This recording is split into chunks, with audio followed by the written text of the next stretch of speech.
Davey Blackburn was at the gym.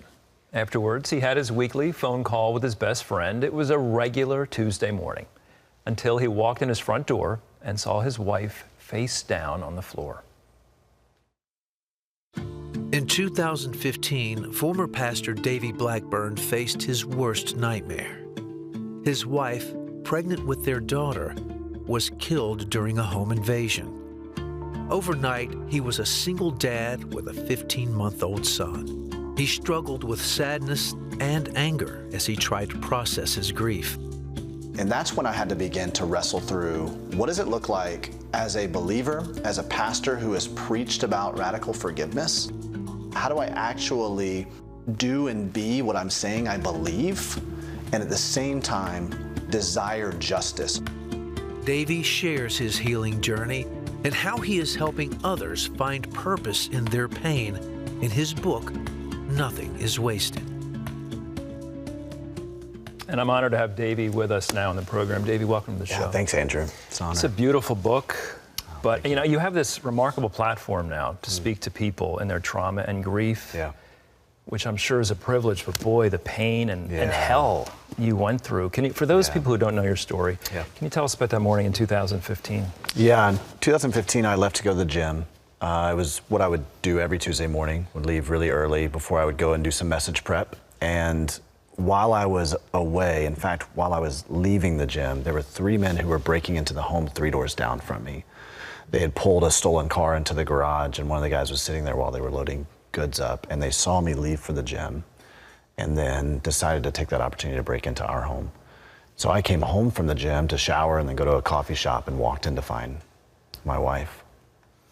She spent time in the hospital. You prayed earnestly for healing and survival. And did you believe she would be healed, that God would keep her alive? 100%. You know, and I don't know if it was shock or denial or faith or, you know, the weird combination thereof, but I just couldn't fathom something like that happening to us. You know, we were in the middle of God's will. We had planted this church, had left this comfortable job, the dream job in South Carolina, to go and be on mission to plant this church that would be a life-giving church in our city. And so I knew that we would walk through hard, but I knew that it was going to be together, because I had this kind of agreement with God that as long as we're in the middle of your will, you're going to protect us. And so that completely disoriented, as all trauma does, as all pain does, disoriented my perspective of like, okay, God, who are you? How could you allow this to happen?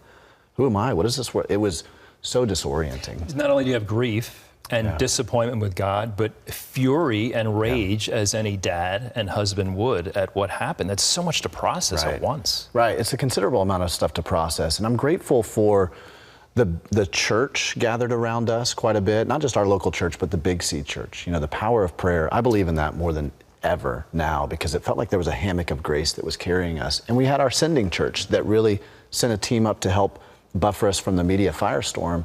But at the same time, it was extremely overwhelming. And there were most days I felt like, this is going to take me out. I don't know how I'm going to sort through all of this and help our congregation sort through it, help my son sort through it. There are people who serve God, love God, walk with Him, and experience trauma and pain and the horrendous things life can offer, and perhaps want to shake their fist at God, but don't. Did you have those days where you expressed anger toward Him? Absolutely. I think that's a natural human response, right? And I actually think that God's not afraid of that. He's not intimidated by that. In fact, I think that's where we find healing, is when we take those kinds of raw feelings and emotions and even words sometimes to God. I mean, look at Job, right? The book of Job, you've got 40 chapters essentially where he's crying out to God, like, what's going on?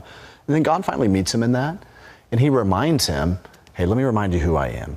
And it set that perspective back for Job, but God would have left Job out of the Bible if He didn't want us to bring those really big, hard questions to Him. And I think it's right there that we find that we do have a good shepherd that's carrying us through the valley of the shadow of death. And people meant well. You got cards and messages. God has a plan. Heaven gained an angel. All these things, but it's a lot of well-meaning things that people say that are not helpful in those moments. And so what I always tell people now is we're helping people in trauma or tragedy, I say just be there. The power of presence is greater than any other kind of ministry that you could do for that person. And that's really how we embody the person of Jesus. I mean, He, God, wrapped himself in flesh, incarnationally came, subjected himself to the human experience, which means suffering, and went through the worst kind of suffering that any of us could imagine, right? Mm-hmm. And so now as we embody Jesus to others, that's what we do. We come incarnationally into their pain, enter into it willingly, have compassion, which means to suffer with. And that's how we minister to people, and then ultimately walk with them as they're walking through the valley. That's good counsel, because people sometimes don't know what to say. Right. And will not visit or call because I don't know what to say to this person who's dealing with such trauma. And it was a sweet, a tender moment in your book when you said you wanted someone to just hug you, but then you realized what you wanted was a hug from Amanda. That's right. It was the embrace That's you right. wanted. And as this person who now sometimes people look at me as like the expert on pain and grief and trauma, still, I don't know what to say. And I think that should tell everybody something, where it's like, it doesn't matter what you've walked through, everyone's experience is different. You can't compare pain. And so just to come up and say, hey, I love you. I am so sorry for what you've gone through. I see you, and just know that I'm here with you. That's one thing unique about your book, I think, because you even say in your book, you started out writing a particular way and then realized, wait a second, I got to change my approach. I want to tell people what happened. I can't be an expert in this situation because I'm not, even with all you've been through. Yeah, well, I was approached so early on to write the book, and it was a very healing thing for me, very cathartic to put that trauma narrative down. But as I began to write the book thinking, oh, this is supposed to be just like every other pastor book that I read, a collection of sermons of what God has taught me. So I'm now approaching this as an expert. It felt so disingenuous. And so I stepped back and I said, no, I'm just going to write the story. I'm going to write how God showed up so that when people read this, they don't go, man, look at Davey, what a hero, what an expert. They look at, man, look how amazing God is, that he would walk Davey through this. And if he can walk Davey through this, he can walk me through whatever I'm going through. And the way you wrote it, excuse me, honors her as well. That's right. Certainly. What's this chapter about the broken hip?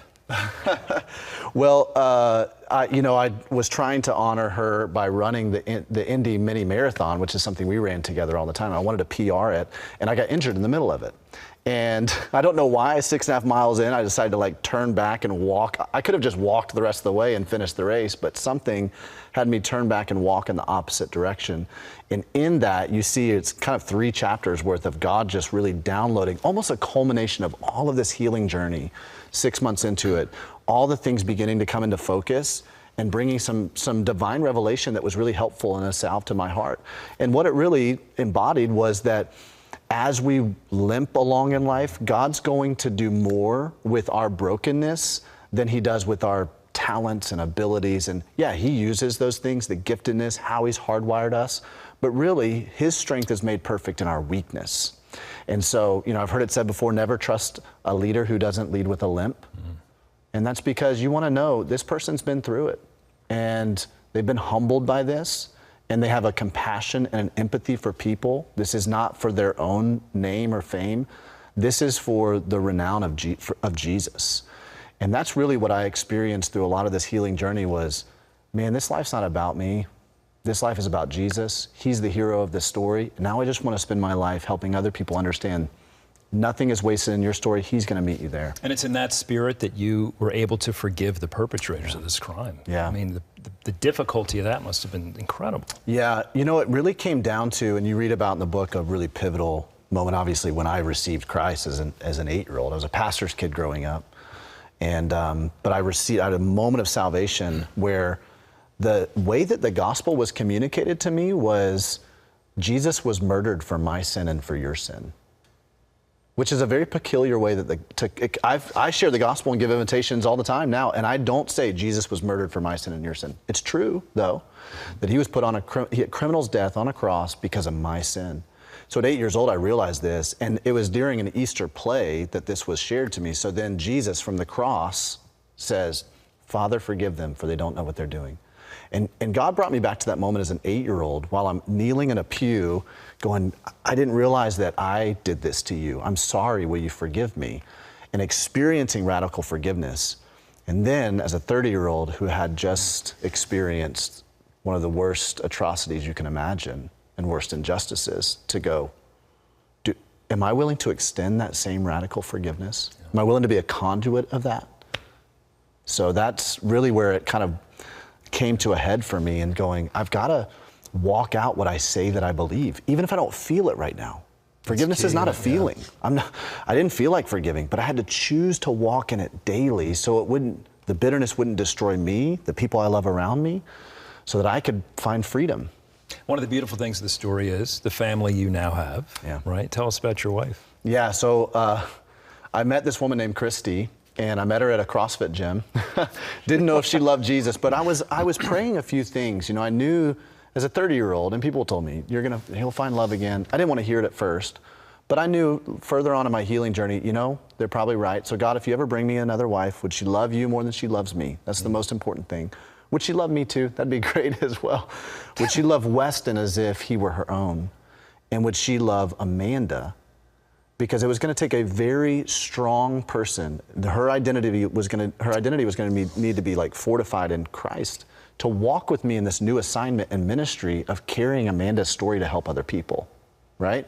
I wanted someone who's shown their own light, not felt like they were living in the shadows. And some women would be, I'll use the term jealous. Jealous or comparison or just feel insecure or there's so much that could have happened right there. Well, so when I met Christy, there was something so stunning about her that just intrigued me. She avoided me like the plague for months. And so finally, even though she attended the church that I was pastoring, and finally I cornered her in the gym very pastorally and started asking her her story. And she told me that she was very connected to our story, that her stepdad was one of the chaplains for the Marion County prison system. Incredible. And that he visited the 3 men that killed my wife regularly to share the gospel with them. And I knew in that moment, I knew God was doing something here. That this was an invitation he was bringing me into to live out almost like a Jim and Elizabeth Elliot kind of story, you know, to not just forgive, but also, right, not just grant mercy in my heart, but also grace to potentially even go and minister to these men, right? But then also that God he was stitching us together to do ministry together. Tell us as we conclude, you're doing ministry together, podcast. What's the new platform and curriculum you have for people? Nothing is wasted is our ministry, and we help people with content, community, coaching. We've got incredible coaches that coach people one-on-one. But Pain to Purpose is the course that we launch in churches to help pastors and ministry leaders create environments where people can heal.